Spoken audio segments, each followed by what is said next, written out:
Sandy's ghost. Accommodations for the night, stranger? Well, yes, I reckon we can fix a place for you. Have a chair and set you down. Thank you. Don't you find this rather a lonely place? No neighbors, no nothing that I can see. How came you to settle here, so far removed from other habitations? Well, perhaps it's best not to ask too many questions to once. Beg your pardon? No offense was intended, I assure you, simply idle curiosity. Don't say another word, stranger, but come on in, we'll have a snack for supper.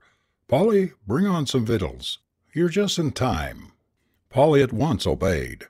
She was a typical Western girl, tall, lithe, graceful, and limpid-eyed. She was clear-skinned and high-spirited, too, and in this case ignorant through no fault of her own. John Barr's eyes scanned her intently, and a flush came to her cheeks.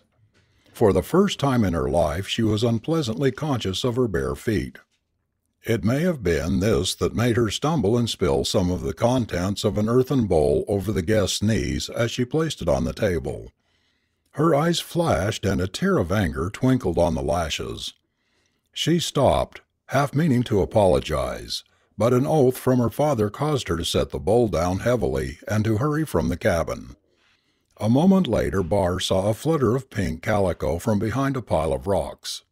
Old Kit Robinson saw it too. Don't wonder at your sayin' 'tain't right. She's a smart gal, and a good looker too, as should have been sent away from here to school ter be edicated. She won't leave her no 'count dad. I oughter be shot for cussin' her, but I ain't what I used ter be. Settin' here and keepin' guard makes me narvous." Barr's eyes asked the question his lips refused to speak. Supper eaten, the men went outside and sat with their chairs tilted back against the cabin. Something in the younger man's frank face had softened old Kit into a reminiscent mood and made him strangely inclined to gratify an idle curiosity. The soft evening wind sighed through the branches of the tall spruce pines, and the declining rays of the setting sun caused the shadow of the rude home to stretch out longer across the greensward. From its shelter where he sat, John Barr looked out on the grand ranges of the Rockies, and wondered where in their vastness he would find the man he sought, the finding of whom had brought him into this wild and unforsaken mining camp.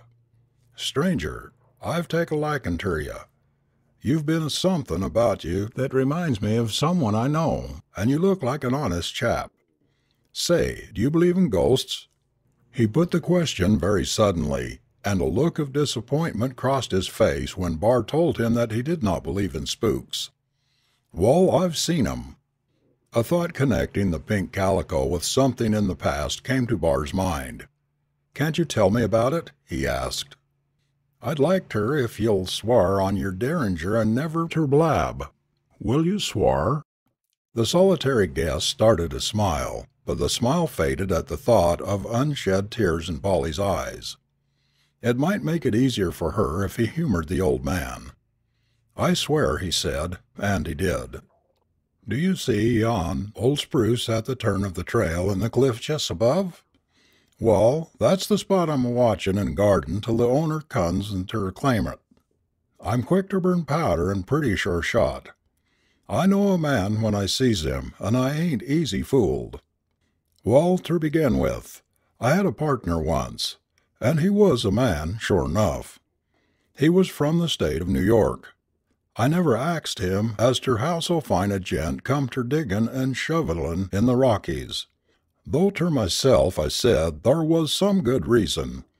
He had light hair, and we called him Sandy, for short, and he was just erbout as gritty as sand. We was as unlike as any two fellers you ever saw. He was quiet like and steady, and I was sorter wild and reckless, and I liked mounting due most to well. Wall, when we had a little dust scraped together, we would divvy, and I took my share way down ter the station on the other side of the cliffs and sent her off ter the bank in Helena. But I allers left some hid whar the gal could find it. Old Sandy had a bank of his own that no one knew about, 'ceptin' himself, and every time we divided he'd carry part of it ter his hidin' place, and then give the rest to me or send to his boy, that he said was being educated in some college way up in Boston. He seemed to think a heap of that boy. Arter a while my old woman gave out, and soon we laid her away on the hillside. It was hard, stranger." Old Kit's voice failed him for a moment, but he quickly regained his composure and continued. "But when old Sandy, my good old pard, give up, I didn't care for nothin'. We buried him in style. All the boys from round the diggin's was thar, and many an eye was wet. We didn't have nary a preacher, but the gal she prayed at the grave. For the life of me I don't know where she larnt it. Reckon the old woman must have told her. Next mornin' the gal showed me a letter that Sandy gave her just 'fore he died. It was ter his boy, and she was ter give it ter him if he ever come out this way, and she got it yet. That same evenin' after supper, feelin' kinder gloomish, and like there was somethin' in my throat I couldn't swaller, I took a stroll up the gulch. I went on out to the top of the ridge of the big rock, and got ter studyin' where I'd find another pard like Sandy. All ter once I felt a hand touch my shoulder kind of light once or twice. I jumped up, half 'spectin' it was Sandy, but it was only the gal. Well, I was all took back at fust, and then I got mad. 'What air you doin' up here?' I axed, kinder tough. She had tears in her eyes as she looked up at me and said, 'Pap, don't get mad, I was lonesome. I seed you comin' up this way, and I follered you, 'cause I wanted to tell you that Sandy said ter give his boy his pile when he comes.'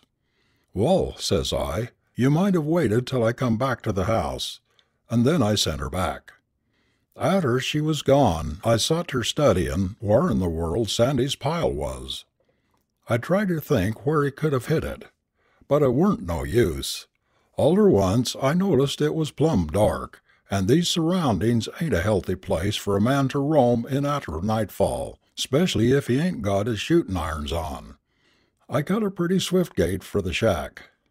Jest as I come around the bend thar at the pine, I happened ter look up toward the cliff, and thar sot Sandy.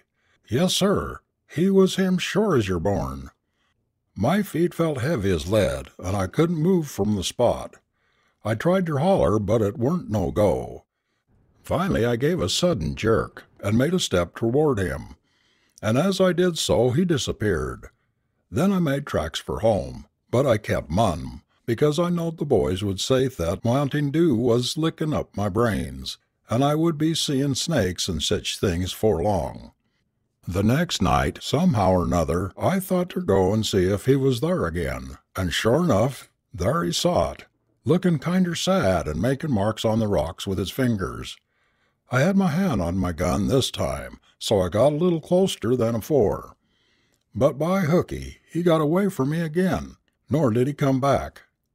I could hardly wait for the next night ter come around. At the same time I was on hand good and early, just as it begun ter get dark, and the trees looked like long spooks a-stretchin' out their arms.